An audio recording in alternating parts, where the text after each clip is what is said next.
70 feet ऊंची महादेव की ज्योतिर्लिंग जिसका नाम है श्रीखंड महादेव यात्रा की बात करने जा रहे हैं। अगर आप श्रीखंड महादेव जाना चाहते हैं तो ये वीडियो आप लोगों के लिए काफी यूजफुल है, क्योंकि आज की वीडियो पे मैं आप लोगों को बताऊंगा कि आपको श्रीखंड महादेव के दर्शन कैसे होंगे, कैसे आपको श्रीखंड महादेव की यात्रा करनी है, कौन कौन सी बातों का ध्यान रखना है, श्रीखंड महादेव आखिर हमको कैसे पहुंचना है, हमको वहां पे रुकने की क्या व्यवस्था है और साथ ही साथ हमको भोजन करने की वहां क्या व्यवस्था है, श्रीखंड महादेव यात्रा करने के लिए हमको कितने दिन की योजना बनानी चाहिए, साथ ही साथ श्रीखंड महादेव यात्रा करने के लिए कौन कौन सी बातों का हमको ध्यान रखना है और हमको कितने किलोमीटर की ट्रैकिंग करनी पड़ेगी। इन सारी बातों पर हम बात करेंगे और अंत में ये भी जानेंगे कि श्रीखंड महादेव यात्रा करने के लिए आपको एक व्यक्ति का कुल खर्चा कितना लग जाएगा। तो दोस्तों बने रही मेरे वीडियो में, एक एक करके सारी बातों को मैं विस्तार पूर्वक वर्णन करूंगा, जिससे आपको श्रीखंड महादेव यात्रा करने की काफी सहूलियत भी मिले और साथ ही साथ आपका कुल खर्चा भी कम आए। चलिए दोस्तों बिना विलंब के प्रारंभ करते हैं। सबसे पहली बात कि आपको श्रीखंड महादेव कैसे पहुंचना है। दोस्तों श्रीखंड महादेव यात्रा के लिए आपको 35 किलोमीटर की ट्रैकिंग करना पड़ेगी। कहां से आपको ट्रैकिंग आरंभ करनी है ये मैं वीडियो में अभी बताऊंगा,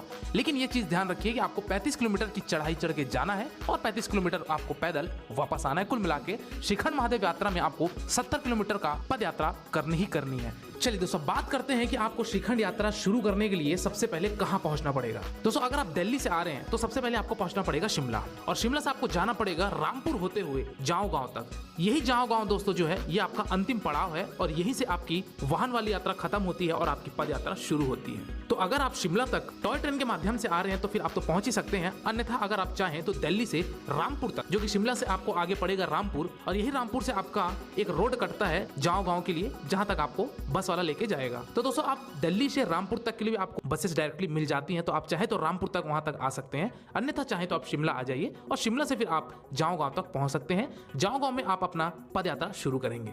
चलिए दोस्तों अभी इसी जाओ गांव से श्रीखंड महादेव की जो दूरी है वो आपकी 35 किलोमीटर की होती है। दोस्तों यहाँ पे हम हर हर महादेव का नाम लेते हुए अपने साथ पीठ पर कुछ महत्वपूर्ण सामान लेते हुए पद यात्रा शुरू करेंगे। बात करते हैं अभी आपको आगे कहाँ रुकनी है, कहाँ पे भोजन करने की व्यवस्था है, सारी बातों को मैं आप बताता हूँ। दोस्तों सबसे पहले आपका पड़ाव आएगा सिंघड़। सिंघड़ दोस्तों एक छोटा सा कस्बा, एक छोटा सा गाँव है, जहाँ पे आपको निःशुल्क रुकने की व्यवस्था, निःशुल्क लंगर, ये सब गवर्नमेंट की तरफ से व्यवस्था कराई जाती है। अच्छा एक मुख्य बात है आपको मैंने बताना भूल गया कि श्रीखंड महादेव की यात्रा जो शुरू होती है वो 10 जुलाई 15 जुलाई के आसपास प्रारंभ होती है। इसके पहले इसलिए शुरू नहीं होती क्योंकि इसमें हैवी स्नोफॉल होने के कारण भक्तों को ये यात्रा करने नहीं दी जाती है। तो जुलाई के मंथ में मान के चलिए आप अपडेटेड रहिएगा जो भी गवर्नमेंट की वेबसाइट्स हैं या फिर मेरे चैनल से ही, तो आपको श्रीखंड महादेव की यात्रा के कपाट कब खुल रहे हैं ये चीज का आपको जानकारी लगभग जुलाई के आसपास मिल जाएगी। तो दोस्तों सिंघड़ गाँव में जो है वहाँ पे आपका रजिस्ट्रेशन भी होता है। अगर आप श्रीखंड महादेव की यात्रा करने जा रहे हैं तो यहाँ पे आपके मेडिकल सर्टिफिकेट की चेकअप भी होती है या फिर आपको फिजिकल टेस्टिंग भी होती है। अगर आप चाहें तो यहाँ पे रुक सकते हैं। दोस्तों यहाँ पे रुकने की अगर मैं बात करी जाए कि जो निःशुल्क रुकने की व्यवस्था है, यहाँ पे निःशुल्क लंगर चलता है, भंडारा चलता है, तो यहाँ पे आपको कुछ नहीं, एक पर्वत के किनारे टेंट में यहाँ पे आपका स्टे रहेगा। एक टेंट में 2 व्यक्ति 3 व्यक्ति 4 व्यक्ति रहेंगे जो कि निःशुल्क रहता है। तो आप अपना इस तरीके से यहाँ ठहराव कर सकते हैं। आप यहाँ पे कैंप फायर भी कर सकते हैं, काफी अच्छा आपको ये आनंद मिलेगा। तो आप यहाँ स्टे करिए, भोजन लीजिए, विश्राम करिए और सिंघड़ से आपको अर्ली मॉर्निंग उठ के पैदल यात्रा शुरू करनी है थाचरू के लिए। दोस्तों थाचरू आपका अगला पड़ाव है, या ये कहना चाहिए कि थोड़ा अगला बड़ा गाँव है, जहाँ पे आपको पुनः यहाँ पे रुकने की व्यवस्था, खाने पीने की व्यवस्था,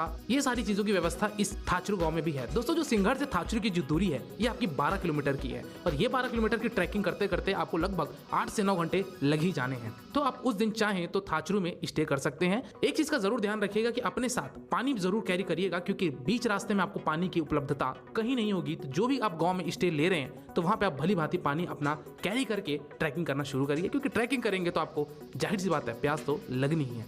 चलिए दोस्तों थाचरू में आप स्टे करिए और अगली सुबह आपको प्रस्थान करना है काली टॉप के लिए। दोस्तों काली टॉप हालांकि थाचरू से 2 किलोमीटर की दूरी पे है, लेकिन अगर आपका सफर काली टॉप तक हो जाता है तो काली टॉप में भी आपको रुकने की व्यवस्था है, लेकिन यहाँ पे कुछ सीमित व्यवस्था ही है, यानी कि 2 ही 4 टेंट मिलेंगे। तो अगर आप काली टॉप तक पहुंचते हैं तो काली टॉप में भी आप उस दिन अपना विराम ले सकते हैं। चलिए दोस्तों अगली बात करते हैं कि काली टॉप से आप ट्रैकिंग करते हुए हर हर महादेव का नाम लेते हुए आप पहुंचेंगे भीमतलाई, जहां पे आपको फिर से लंगर, रुकने की व्यवस्था, ये सारी चीजें यहाँ मिलेंगी। तो आप अर्ली मॉर्निंग भीमतलाई भी जाइए, यहाँ रुकिए। अब यहाँ से आपको थोड़ी सी ऑक्सीजन की कमी महसूस होना शुरू हो जाएगी, तो थोड़ा सा आप ट्रैकिंग बहुत ही सावधानी पूर्वक करिएगा। ज़्यादा आपको स्पीड चलने की आवश्यकता नहीं है। हर हर महादेव का नाम लीजिए, अगर महादेव का बुलावा आया है तो दर्शन अवश्य होगा बिना किसी शारीरिक तकलीफ के। चलिए दोस्तों भीमतलाई से आप दोस्तों पार करेंगे भीमद्वारी। दोस्तों भीमद्वारी वो स्थान है जहाँ पे भस्मासुर का वध किया था देवों ने, तो ये वही स्थान है जिसका नाम है भीमद्वारी। यहाँ पे भी आप लंगर वंगर आपको मिलेंगे, तो आप चाहे तो अपना कुछ स्वल्पाहार लेके या फिर कुछ भोजन लेके आप प्रस्थान कीजिए अगले पड़ाव की तरफ, जो कि आपका पार्वती बाग। दोस्तों पार्वती बाग भीमद्वारी से 2 किलोमीटर की दूरी पे है और पार्वती बाग से अब आपको थोड़े से जो रास्ते हैं वो और दुर्लभ मिलना शुरू हो जाएंगे। यानी कि ये कहना चाहिए कि अब आपको पर्वतीय रास्ते पे अब आपको ट्रैकिंग करनी है, हर हर महादेव का नाम लेनी है। ऑक्सीजन लेवल की थोड़ी सी यहाँ पे पुनः कमी होगी, तो आपको धैर्यपूर्वक ट्रैकिंग करते हुए, चढ़ाई करते हुए शिखंड महादेव का आपको दूर से नजारा दिखेगा।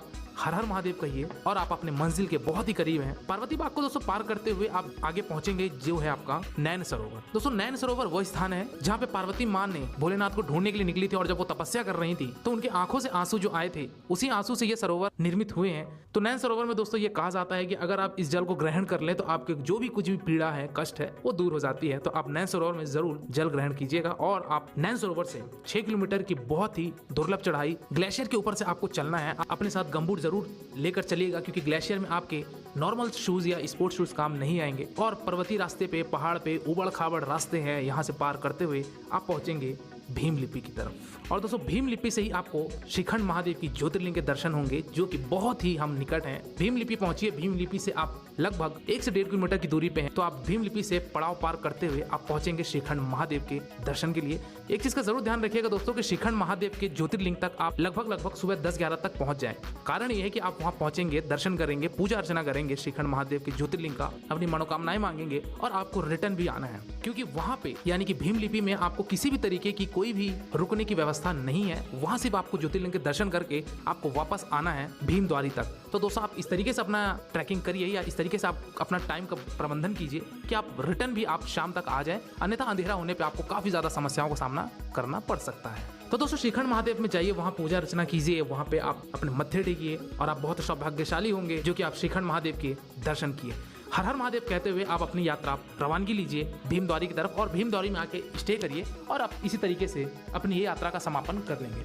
चलिए दोस्तों अगली बात करते हैं कि इस यात्रा के लिए आपको कितने दिन का ट्रिप बनाना चाहिए, यानी कितने दिन आपको लग जाएंगे। दोस्तों आप मान के चलिए शिखंड महादेव की यात्रा करने जा रहे हैं तो कम से कम आपको 7 से 8 दिन लग ही जाएंगे, क्योंकि आपको जाने में ही 3 से 4 दिन लग जाएंगे और इसी तरीके से आपको रिटर्न भी आराम से आना है। तो लगभग आप मान के चलिए कि 7 से 8 दिन का शिखंड महादेव की यात्रा में आपको कुल समय लग जाएगा। चलिए दोस्तों अगली महत्वपूर्ण बात ये करते हैं कि आपको शिखंड महादेव यात्रा करने के दरमियान आपको पर्याप्त मात्रा में अपने विंटर कपड़े रखने हैं। अपने साथ जो आवश्यक दवाइयां हैं वो रखिएगा। अगर आपको ऑक्सीजन में चलने में समस्या है, आपको सांस लेने में दिक्कत होती है, तो ये शिखंड महादेव की यात्रा में कृपया आप ना जाएं। अपना भली भांति मेडिकल टेस्ट करवा के ही जाएं, किसी भी तरीके का कोई रिस्क ना उठाएं। और जगह जगह पे जो मैंने आपको बताया टेंट लगे हुए हैं गवर्नमेंट की तरफ से, वहाँ लंगर है, आपको रुकने की व्यवस्था है, तो ये सारी चीजें निःशुल्क है। वहाँ पे आपको किसी भी तरीके का कोई शुल्क पे नहीं करना है। तो आप हर हर महादेव का नाम लेते हुए अपनी टीम के साथ इस शिखंड महादेव यात्रा को बखूबी संपन्न कीजिए। आपको महादेव की ज्योतिर्लिंग के दर्शन अवश्य होगी, क्योंकि अगर आपको बुलावा है तो आपकी ये महादेव की यात्रा अवश्य संपन्न होगी।